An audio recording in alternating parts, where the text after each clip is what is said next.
Big ബോസിൻ്റെ ലൈവിൽ ഇപ്പോൾ ജയിൽ നോമിനേഷൻസ് കഴിഞ്ഞിരിക്കുകയാണ്. ഇത്തവണ ജയിലിലേക്ക് പോകുന്നത് ഒനിയിലും ജിസേലുമാണ്.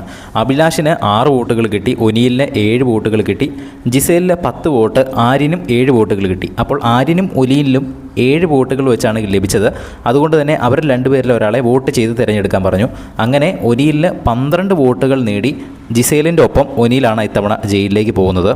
ഒനിയിലിനെയും അഭിലാഷിനെയും എല്ലാവരും തന്നെ വോട്ട് ചെയ്ത് ഇന്നലെ ഉണ്ടായ ആ ഒരു വളരെ വലിയൊരു പ്രശ്നത്തിനിടയിലുണ്ടായ ആ അഗ്രഷൻ്റെ പേരിലാണ്, അതിൻ്റെ ഇടയിൽ വിളിച്ച ബാഡ് വേർഡ്സിൻ്റെയും പേരിലാണ് എല്ലാവരും അവരെ നോമിനേറ്റ് ചെയ്തത്. ഏറ്റവും വലിയ പ്രശ്നം ഉണ്ടാക്കിയത് അഭിലാഷാണ്. പക്ഷേ അഭിലാഷിനെ കഷ്ടിച്ച് രക്ഷപ്പെട്ടു, 6 വോട്ടുകൾ കിട്ടിയുള്ളൂ. ഒനിയിലിന് 7 വോട്ട് കിട്ടി. അതുപോലെ തന്നെ ആര്യനെ നോമിനേറ്റ് ചെയ്തത് ഇന്നലെ ചിരിച്ചതിൻ്റെ പേരിലും അതുപോലെ തന്നെ കഴിഞ്ഞ ദിവസത്തെ ടാസ്കിൽ മുട്ടയടിക്കാത്തതിൻ്റെ പേരിലുമാണ്. ജിസേലിനെ നോമിനേറ്റ് ചെയ്തത് ഇന്ന് രാവിലെ കാപ്പിപ്പൊടി നൈസായിട്ടൊന്ന് മോഷ്ടിച്ച് വെച്ച് കാപ്പി കുടിച്ചായിരുന്നു, നമ്മൾ പ്രൊമോയിൽ കണ്ട അതേ വിഷയം.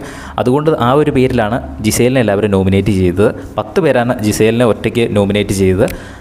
എന്തായാലും ഇത്തവണ ജയിലിലേക്ക് പോകുന്നത് ഒനിയിലും ജിസേലുമാണ്. ബിഗ് ബോസിൻ്റെ കൂടുതൽ ലൈവ് അപ്ഡേറ്റിനായിട്ട് ചാനൽ സബ്സ്ക്രൈബ് ചെയ്യുക.